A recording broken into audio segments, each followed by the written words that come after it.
President Trump goes to New York to this fallen officer's funeral to pay his respects, while President Biden goes to New York to pay the officer no attention.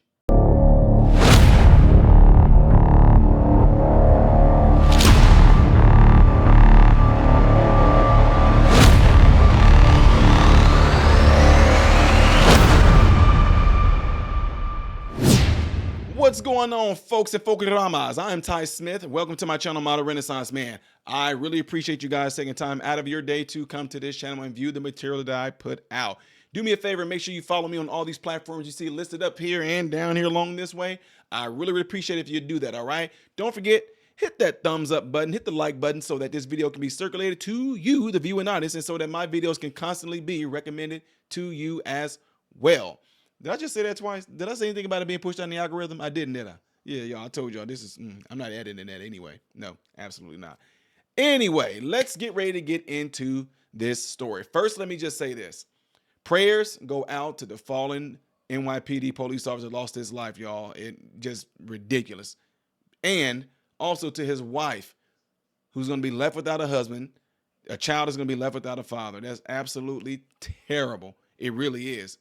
Shout out to Barstool Portnoy being able to raise like $1.some million for this woman. Absolutely wonderful. It will never replace what she lost, but it definitely is something to show that there are people out there that respect what police officers do.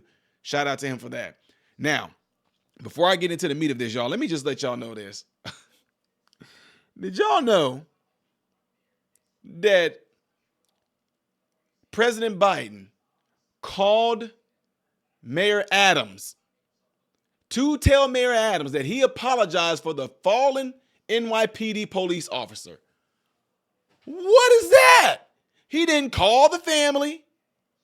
He didn't try to get in touch with the family. No, President Biden called the mayor. I'm sorry for the fallen officer.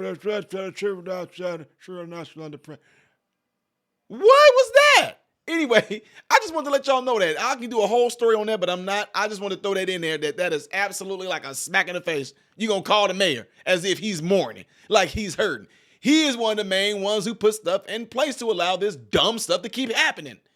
Anyway, the story that I'm supposed to be bringing to you guys is this story right here. Yeah, you saying that right. Governor Hochul leads the wake of slain NYPD officer Jonathan Diller after confrontation.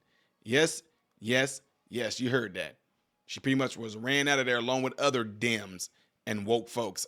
Oh, you don't hear this on mainstream media? No, they're not going to show y'all this. Governor Kathy Hochul, or Hochul, however you say her name, I don't know, was confronted by an emotional mourner as she left the wake for slain NYPD officer Jonathan Diller Friday afternoon. Hochul arrived at the funeral home, Long Island, for a second day of viewings around 1:45. She was only in the venue for about 10 minutes before she was spotted in the clash with a man in a black suit video show. It just says a man seen confronting Kathy Hochul on her way out of the wake. No, it wasn't. She wasn't on her way out. She barely made it in. Several cops waiting outside the funeral home then clapped as he walked away. So he gave it to her, handed it to her, as you can see right there. And when he walked away from it, people started clapping. Hochul, whatever her name is, other New York lawmakers have come under fire in the days since Diller's death over bail reform, as it was revealed that one of the men implicated in the shooting was allowed to walk on a gun charge last spring. Ahead of the weekend services, Sergeants Benevolent Association President Vincent J. Valenlog wrote a scathing letter warning members of the council not to show their faces. This is right here what to know about the fatal shooting of NYPD officer Jonathan Diller. He was 31 years old during a routine traffic stop in Far Rockaway, Queens. This happened on March 25th, 2024. The suspect, Guy Rivera, opened fire on Diller on Monday after the cop approached the vehicle. Rivera was in for parking in front of a bus stop. Diller was shot once in the stomach below his bulletproof vest. The married father of a 1-year-old boy was rushed to Jamaica Hospital, where he was later pronounced dead. Rivera was wounded when Diller's partner returned fire. The suspect has 21 prior arrests, was found to have a shiv stored in his rectum during the shooting. in an apparent anticipation of being sent to jail again. Lindy Jones, the ex-con behind the wheel of the car during the shooting, was also arrested after a second gun was found in his car. Mayor Eric Adams has renewed his calls for Albany to address criminal, I don't know what that is, recidivism? Yeah, I'm not going to act stupid acting like I know everything. I do not know what that is. Recidivism? Following the shooting involving two suspects with lengthy criminal records. Now, let me say this real quick, ladies and gentlemen. It's a good chance that the guy that was arrested along with this thug, that he's going to be liable for the officer's death as well. Their presence is more than a distraction. It is a stain on the legacy of a true hero who made the ultimate sacrifice, Vellenlog argued, adding that the leaders should feel morally responsible for the officer's killing. That's all they have right there. Now, that's right. That's from this particular post. How do you spell the name? Houchul. Let's put it in a different way. Yelled at funeral.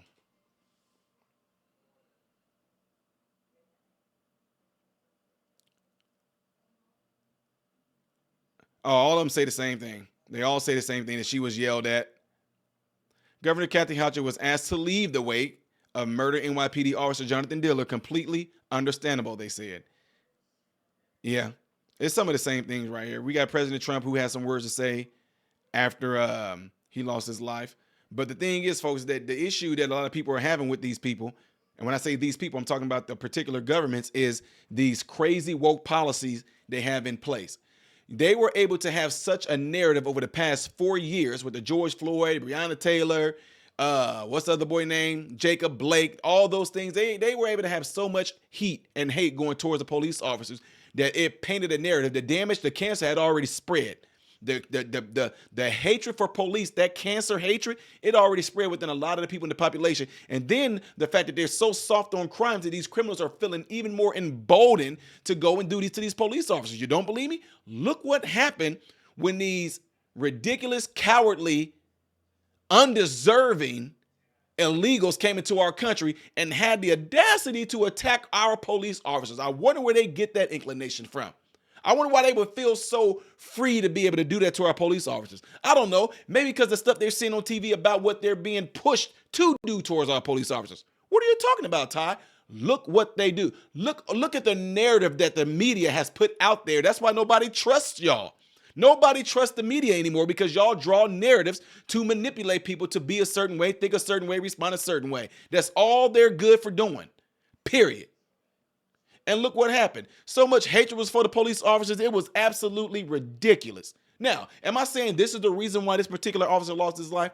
No, but the fact that the police don't feel like their own bosses, governors, have their back, they don't feel that way. Oh, yes, they do. No, they don't. Why didn't they want her there, the governor? You see, did the Mayor Adams show up there? Why were they receiving of Trump? Oh, it ain't because they like Trump per se. Maybe they do, maybe they don't. But the whole point of it is they know that Trump stands for law and order, which is what they represent. That's what they are. That's what they enforce, is the law. He's for law and order. The current people in New York, the governor Hochul, however you say her name, Hochul, Mayor Eric Adams, look at them. They're not for it. They're letting criminals right back out on the street. Look at the woman who got punched in the face by a black guy. Yeah, it was a black guy. And broke her jaw. He gets right back out like it's nothing. He gets right back out on the street. She gets probably lifelong trauma. Now, a lot of y'all got pissed off because you know what? And then she has every right to do so. She said, now when I see anybody that looks like him, I'm going to be afraid. Oh, she racist. No, she's not. She's right. If you are a black person and you got attacked by a particular type of looking white man and he broke your jaw, you will have the same exact type of thought process. Any man I see with a beard and I'm going to be afraid. Because why? Because it's a dang on traumatizing tattoo in my brain that this is the type of person that hurt me. Y'all see what I'm saying? Look what it's doing. And then for the dude to be able to get right back out, that's a smack in her face. I told y'all, God, I'm telling you, I thank the Lord. And when I was growing up, I hated my situation. I hated that we had to be where we were and the things we had to face. having to see murder, crime, and all that, having a family of thugs and murderers myself, having family that are about that life. But I tell you what, I am glad that I did come from that environment. Why? Because I'm telling you right now, something like that happened to me or my wife. I'm just saying phone calls and stuff can be made. I'm just saying there is no way I would be. Oh, wait, if that my wife got hit in the face or jaw got broken, the guy that went to jail, what's his name? Oh, he got out? Cool. Yep. Cool. Mm-hmm. Mm-hmm. Boop, boop, boop, boop, boop, boop, boop. Yep. Yep. Mm-hmm. You already know. Holla. Make sure y'all hit that like button before y'all get out of here. Let me know what y'all think of this by leaving the comments below after the video. Were those police officers and everybody there, were they in the right mind when they pretty much yelled for that woman to get the boop out of there? Let me know. Also, get into your cell phone's contact list. If you got Instagram, TikTok, Facebook, let somebody know in your DMs to check the channel out and subscribe to the channel. Can't wait to hear y'all points on this one. I am Ty Smith, model Renaissance man, hoping and praying that every last one of you have food, shelter, and clothing, and most of all, I pray every last one of you guys are in great health mentally, physically, emotionally, spiritually. God bless you all through Jesus.